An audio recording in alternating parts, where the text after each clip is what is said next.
Hola. La continuación de los glosadores, de la escuela de glosadores, son los posglosadores, también en la Universidad de Bolonia. Van a tener su desarrollo principalmente hasta el siglo XIV, pero hay proyecciones en lugares como Alemania o Holanda hasta el siglo XV y XVI. También son conocidos como los comentaristas por su predilección como género literario del comentario, o como los conciliaristas, porque conciliaron los diferentes estratos jurídicos de la época romano, canónico y feudal. Son, junto con los glosadores, el conocido mos italicus. Mos significa modo, el modo en que los italianos entendieron, estudiaron, revisaron el derecho romano. Lo harán también los franceses, el mos gallicus, y lo hará también los alemanes con el usus modernus pandectarum. Esta forma toma de los glosadores su primera fase, que es donde la llamada fase de las leges o leyes, en donde se establecen los textos, y la segunda y tercera fase del mos italicus estará justo ahora con los posglosadores, la época de las razones, que es la época más importante y brillante, y la época de las autoritates, que es cuando se cae en un cierto anquilosamiento, en un cierto abuso. Es una escuela práctica ahora, a diferencia de los glosadores. Ahora sí van a tener toda la intención de llevar a la práctica el derecho romano, y lo harán a través del derecho común. A diferencia de los glosadores, ya son juristas, ya no son filólogos, ya entienden los textos, etc. Sigue siendo una escuela exegética, aunque van más allá de los textos cuando es necesario. Estas serían las diferencias y las características de ambas escuelas. Siguen siendo escuelas autoritarias, no tienen una visión histórica ni son críticas, y por lo tanto siguen bajo esta autoridad que se impone en la Edad Media a todo conocimiento, a toda ciencia. Van a cultivar varios géneros literarios. El principal es el comentario, pero también los tratados, las monografías y las llamadas concilia sapientis o concilias, que vendrían a ser una equivalencia de las responsas romanas. Van a llevar, digamos que a su más alta comprensión, el derecho romano, que se va a considerar ya en sí mismo, en esta idea que les decía en el video pasado, de que la autoridad del derecho romano vendrá de el hecho de que fue, sí, el derecho de los emperadores romanos cristianos ya, este aval histórico enorme, eterno, esta nostalgia, pero sobre todo por la gran valía que descubre los medievales sobre el derecho romano. Va a llegar a decirse que es incluso la ratio scripta, la razón escrita, la ratio juris, ¿no? La razón jurídica, se identifica plenamente, casi como si de pronto de las cosas, como brota todo en la Edad Media, le hubiera nacido, brotado este derecho natural, esta inmanencia de la naturaleza. El derecho justinianeo, será un derecho que se irá aplicando en los diferentes lugares de Europa de manera subsidiaria y supletoria, y se conocerá como el derecho común. La labor que hacen estos juristas medievales se centra en la figura de un gran jurista y de su discípulo, que son considerados como los padres del derecho privado, y ni más ni menos como los juristas, sobre todo Bartolo, los juristas más grandes y más importantes de la historia de Occidente, y aún los ponen por encima de los propios romanos. Bartolo de Saxoferrato, 1314-1357, y su discípulo Baldo de Ubaldis, que son quienes emprenden esta tarea de la conciliación de los estratos jurídicos romano, canónico y feudal para fundar el conocido como derecho común. Este derecho común va a imponerse porque es un derecho mejor, va a ser fomentado por los reyes que van a querer crear tribunales o los empiezan a crear con jueces provenientes y educados en las universidades y que van a ir teniendo de alguna manera el monopolio de los litigios, de la violencia, de la fuerza, de la coercibilidad del derecho, etc. Hay un gran interés por todo esto. En el derecho medieval, entonces, el bajo medieval y el comienzo del moderno, se dará no un enfrentamiento, pero sí una doble posibilidad, la iura propia frente al derecho común. Iura propia es todos estos derechos plurales que me pueden corresponder como individuo, si nací en una ciudad, si soy parte de un gremio, si tengo un derecho común, perdón, consuetudinario de origen sajón o franco o lo que sea. Frente, desde luego, a el derecho común que se puede acceder de manera supletoria y que fomenta el derecho real, el derecho que se va creando en torno a las grandes monarquías.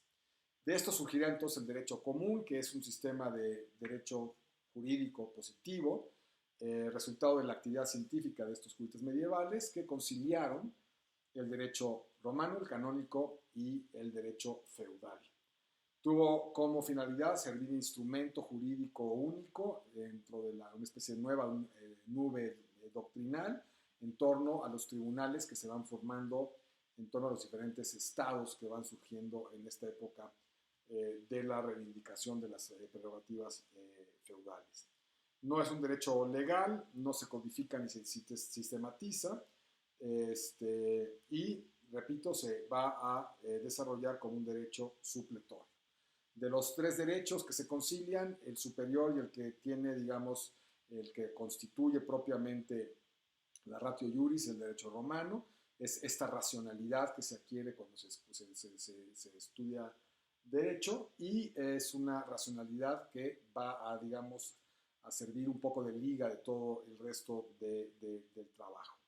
Se llama derecho común porque se va a convertir pronto en el derecho más comúnmente aplicado y aceptado en la Europa occidental y va a difundirse a través del proceso, es decir, de los procesos judiciales, de la práctica notarial y desde luego de las universidades.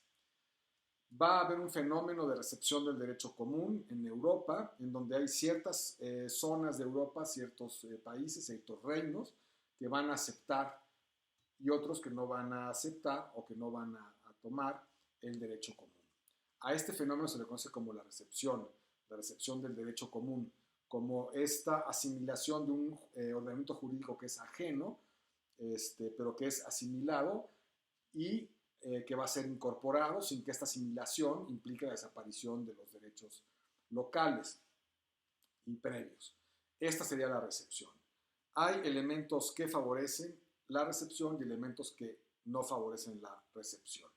Vamos a ver los elementos que sí, que no, y vamos a ver después qué países o qué territorios van a ser receptores y qué territorios no lo van a hacer.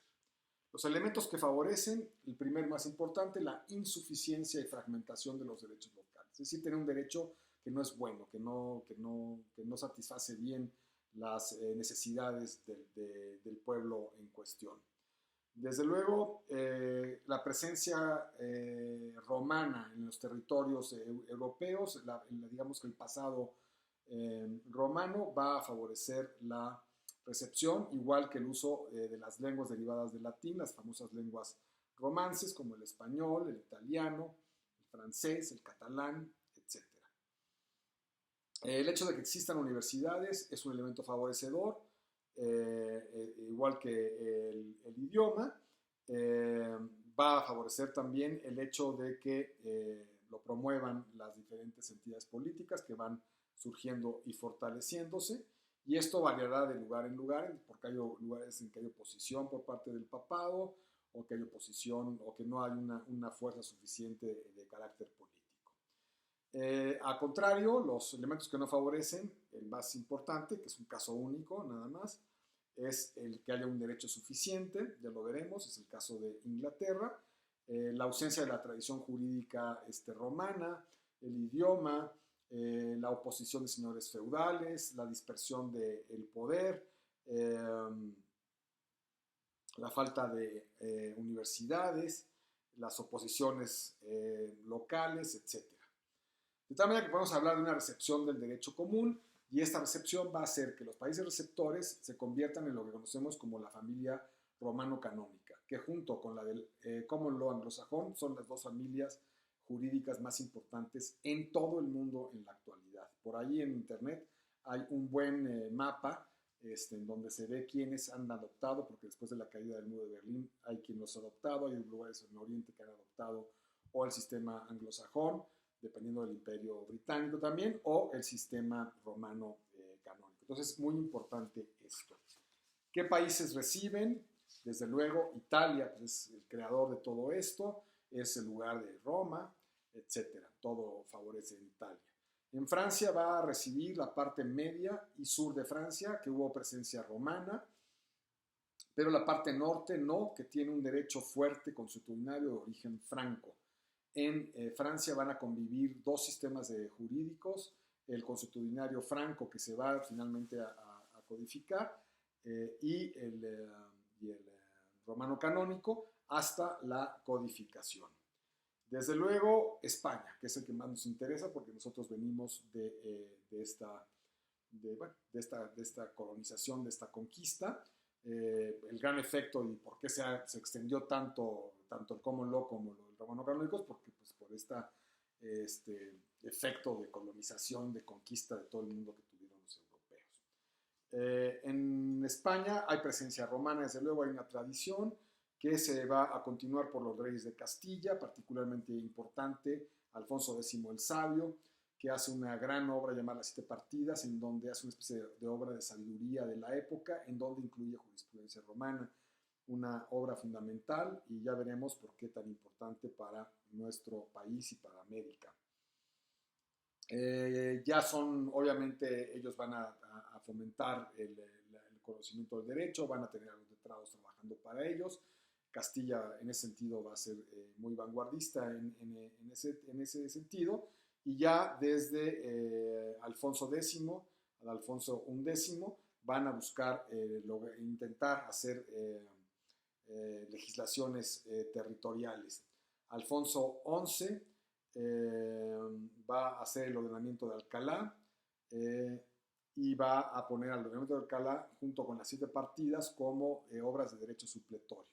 El problema de España es que va a haber una gran oposición a que se hagan leyes territoriales o derechos territoriales por la enorme cantidad de fueros que existieron. Los fueros son privilegios que daban los castellanos o dependiendo de los reyes en estos, digamos que